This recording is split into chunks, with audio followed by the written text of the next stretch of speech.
Bine v-am găsit, dragii mei din Zodia Gemeni, oriunde v-ați afla. Bine ați venit tuturor pe canalul meu, Tarot Flor de Loto, numele meu este Nina și ca de obicei mă bucur să vă am alături la fiecare lectură. Azi voi face lectura generală pentru luna aprilie, așa că toți cei care aveți Soare, Lună, Venus, Ascendentul în Zodia Gemeni, atunci această lectură este de asemenea și pentru voi. Desigur, dragii mei, nu uitați un lucru important și anume faptul că voi sunteți cei care vă construiți viitorul, așa că vă rog din suflet să luați decât acele mesaje care rezonează cu voi, iar restul lăsați-le să zboare în univers, pentru că sigur sunt pentru alte energii, pentru alte persoane care într-o mai mică sau mai mare măsură au o legătură cu Zodia Gemeni. Așa cum mulți dintre voi care mă urmăresc de ceva vreme s-au obișnuit, am scos câte o carte pentru fiecare săptămână a lunii aprilie, ca să vedem așa în mare cam despre ce este vorba de-a lungul lui aprilie. Și avem prima săptămână din aprilie, un prieten de departe care se gândește la voi. Poate chiar să vă facă o vizită. Și o veste, vești care vin și sunt pe drum încă din a doua săptămână. S-ar putea să vă dea de știre acest personaj. Dacă nu, vorbim de orice noutăți care vin tot de departe, dragilor, către voi. Foarte interesant, a treia săptămână vine cu oul. Se pare că anumite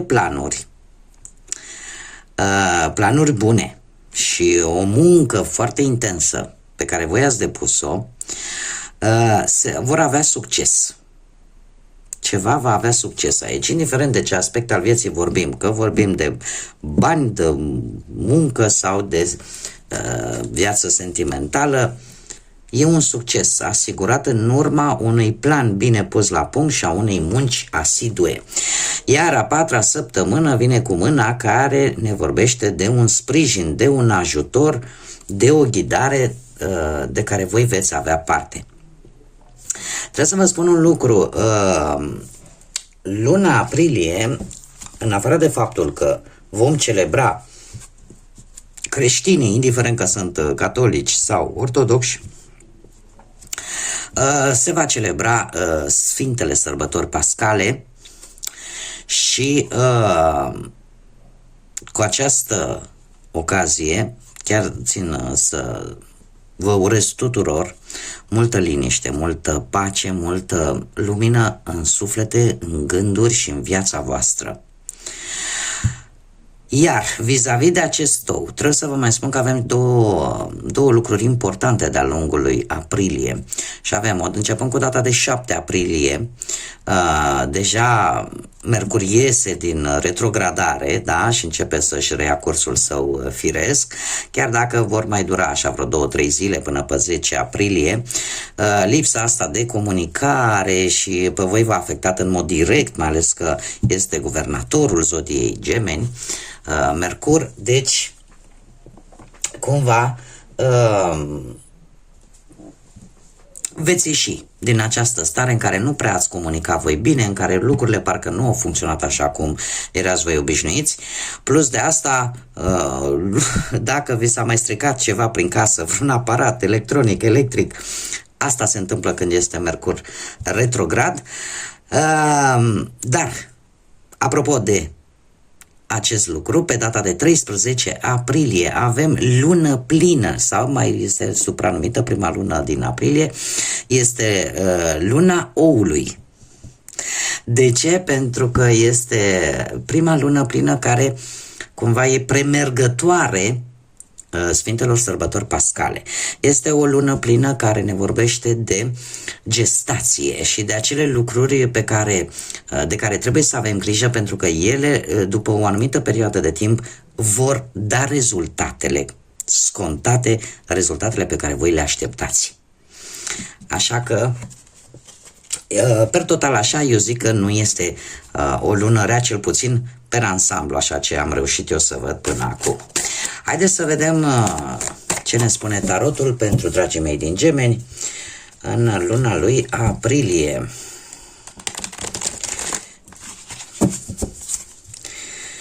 Ce vine pentru dragii mei din Gemeni în luna lui aprilie pe plan profesional, financiar și sentimental?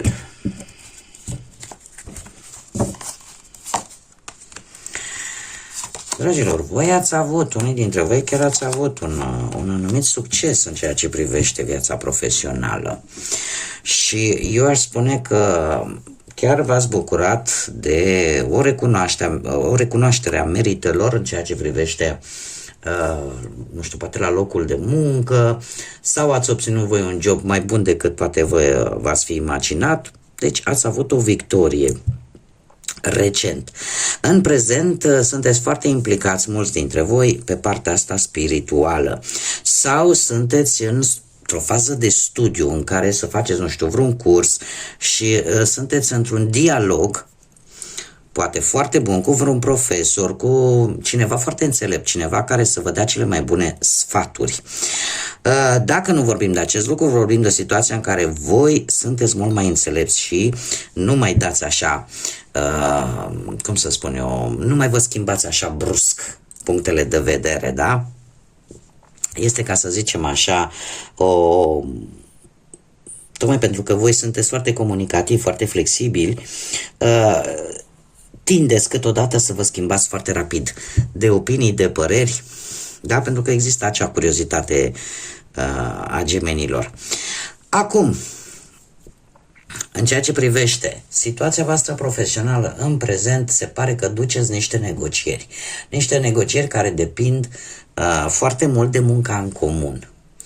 Ori cu vreun șef sau poate, așa cum am mai spus, sunteți în faza în care vreți să învățați, faceți un curs, da? Și sunteți în acea perioadă în care studiați și vreți să aflați cât mai multe. Aprilie vine cu șanse, vine cu oferte, dar mare atenție pentru că nu tot ce zboară să și mănâncă. Da? Vine cu oferte tentante, chiar una aș spune destul de tentantă, dar mie cărțile mi-arată, avem un rege de monede. Este cineva care se pare că totuși te va ajuta să obții un beneficiu legat de muncă sau poate chiar un nou job. Cineva dintr-o zodie de pământ, Taur, Fecioară sau Capricorn. Și e foarte interesant pentru că și aici îmi apare zodia Taur. Și această ofertă se pare că este una care poate să-ți aducă stabilitate. Este o persoană, asta așa ca să aveți o imagine, este o energie care vine către voi cu această ofertă, cineva care dispune de substanță financiară, da? Este cineva, o persoană foarte ambițioasă și care încearcă să ghideze cumva cu ajutorul banilor, mare atenție, să ghideze pe alții, nu știu, poate să fie chiar și o agenție, da? O agenție pentru locuri de muncă, poate să fie și lucrul ăsta. Ca și date importante, în ceea ce privește viața voastră profesională, avem data de 4, 14, 5, 19 și 22. Mergem mai departe. Pe plan financiar. Pe plan financiar, dragii mei, ați avut o perioadă, ați cam dus-o destul de greuți, unii dintre voi, ați încercat așa, ați avut un pic de presiune pe finanțe, ceva datorii, ceva cheltuieli, a trebuit să vă organizați mult mai bine, dar în prezent se pare că cu acest doi de cupe, finanțele sunt destul de echilibrate, adică cumva ai atât cât îți trebuie, nici mai mult, nici mai puțin. Luna lui aprilie vine cu magicianul, care îmi spune că sunt șanse mari de a câștiga ceva bănuți în plus. Și mai ales că îl reprezintă și pe Mercur. Și faptul că Mercur iese din retrogradare, începând cu 7, e posibil undeva, poate chiar de la jumătatea lui aprilie, cumva partea asta financiară să cunoască niște îmbunătățiri. De ce? Pentru că sunteți mult mai concentrați și mult mai vă folosiți tot ce aveți în dotare ca să îmbunătățiți și situația materială. Date importante în ceea ce privește bănuți, avem 4, 5, 9, 6, 22. Haideți să vedem pe partea sentimentală. Prima dată, cei care sunteți într-o pereche. Dragii mei, cei care sunteți într-o pereche, ați avut o perioadă destul de bună. Eu aș spune că chiar dacă ați avut ceva îndoieli vis-a-vis, poate chiar de voi, sau poate de perechea voastră, dar cumva lucrurile s-au rezolvat, ca să zicem așa. Ați avut parte de momente sensuale, momente foarte pasionale, care au dus ca în acest moment, în prezent, să fiți un pic mai echilibrați în relație, să aveți răbdare poate mai multă și să vă adaptați poate mult mai bine unul la celălalt. Luna lui aprilie vine cu multă curiozitate. Multă curiozitate și eu aș spune că e posibil, mai ales pentru cei care sunteți într-o relație de ceva vreme, să apară ori se anunță vreo naștere, ori vreo nuntă, ori vreo logodnă serioasă sau cel puțin o veste tare bună, care are legătură cumva cu relația voastră, așa că aveți încredere în voi și se pare că e un bun moment, nu știu, în iulie undeva, o să fie un bun moment pentru a vă distra. Ca și date importante avem data de 7, care chiar se repetă de multe ori, data de 5, de asemenea, care are legătură cumva cu viața voastră sentimentală a celor care sunteți într-o relație deja. Acum, cei care sunteți singurei, în urma poate a văduviei, a unui divorț, a unei separări sau nu v-ați găsit până acum jumătatea, trebuie să vă spun că ați avut o perioadă în care ați ținut foarte multe lucruri, ați învățat multe lucruri și eu aș spune că un moment.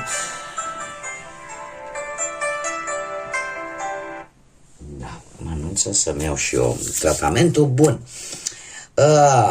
Ce vreau să spun? Că cei care sunteți singurei aveți ceva magnetic care atrage cumva privirile și eu aș spune că sunteți mult mai spirituali decât înainte. Vă simțiți voi mai atractiv, mai ales pentru doamne și pentru domni eu aș spune că există o doamnă. Există o energie feminină, dar special pentru domni. Există o energie feminină care vă ascunde niște lucruri și care e posibil să nu vă spună chiar tot. Da? Deci asta special pentru domni. În prezent, și asta a fost cu ceva timp în urmă, în prezent avem lumea care ne vorbește de o încheiere de conturi sau o încheiere de etape sau o încheiere de capitole în viața voastră în care eu aș spune că veți fi foarte provocați de-a lungul lunii lui aprilie, veți fi provocați și e posibil să vă luptați pentru o anumită persoană, pentru o anumită energie. Este vorba probabil de cineva care locuiește la distanță, cu care e posibil să aveți o conversație, să începeți o conversație sau să o aveți deja prin intermediul internetului, al mesajelor, da, al site-urilor de socializare, dar ce ar mai fi de spus vis-a-vis de acest aspect, faptul că această persoană va avea un rol important în viața voastră, așa că, cum am mai spus, există posibilitatea, nu știu, să fie poate dintr-o altă țară sau să existe posibilitatea de a lua o decizie la un moment dat de a te muta în alt loc pentru a sta cu respectiva persoană care pe voi vă interesează. Nu va fi ușor, iar luna lui aprilie, sinceră să fiu, Nu știu dacă lucrul ăsta va fi posibil, dar voi vă veți lupta pentru că sunteți conștienți că va fi pe termen lung. Deci nu este ceva, ca să zic așa, care să treacă foarte repede, da? Simțiți voi că e pe termen lung și luptați ca să, ori pentru persoana care vă interesează, ori pur și simplu luptați să faceți această mișcare. Doar că eu aș mai spune că într-un final veți reuși, dar nu va fi ușor. Da? Nu va fi ușor. Adică tot vor apărea așa mici piedici. Zile probabil importante pentru voi: 10, 1 aprilie, 10, 2, 23 și 24. Bun, haideți să vedem. Inițiale de nume, prenume, pseudonim sau porecle de persoane cu care voi veți interacționa sau care vor avea o importanță pentru voi de-a lungul lunii lui aprilie. Și avem prima literă care a căzut, litera K. Haideți să vedem. Avem litera N, litera L, litera B, litera J, Z, Q și litera D. Ca și zodii, în afară de cele pe care le-am menționat de-a lungul lecturii, avem zodii de aer, la fel ca și voi, să știți: Gemeni, Balanță, Vărsător, care spune că predomină, și desigur zodii de pământ, Taur, Fecioară, Capricorn. Mai puțin este adevărat, mai puțin, dar nu deloc, anumite zodii de apă, Rac, Pești sau Scorpion. Haideți să vedem ce ne spun și zarurile astrologice, ce mesaj aveți pentru dragii mei din Gemeni de-a lungul lunii lui aprilie.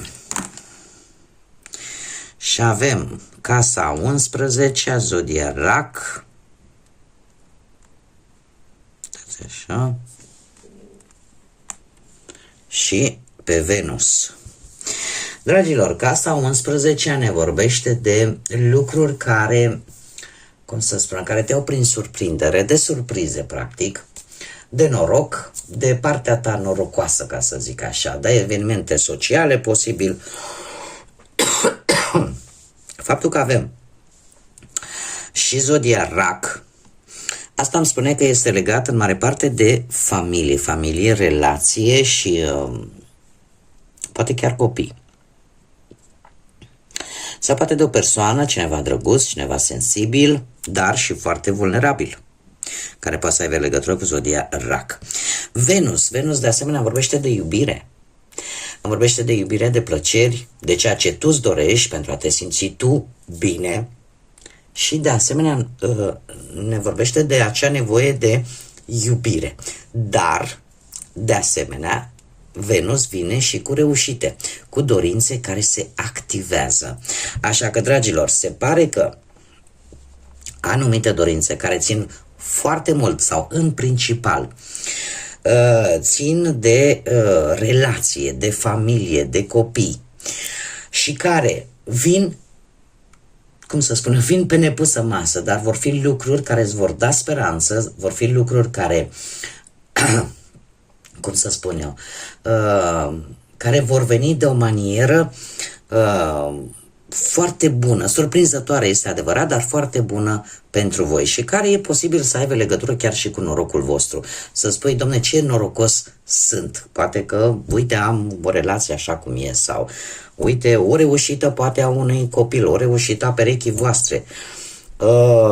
Poate să fie orice ce ține, așa cum v-am mai spus, deci o surpriză plăcută care poate să țină de familie, de iubire, de o dorință care în sfârșit începe să se activeze. Haideți să vedem ce mesaj am din partea Universului, a divinității, din partea Universului, un mesaj, te rog, pentru dragii mei din Gemeni.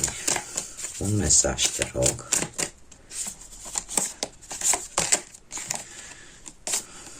Care ne spune felul următor.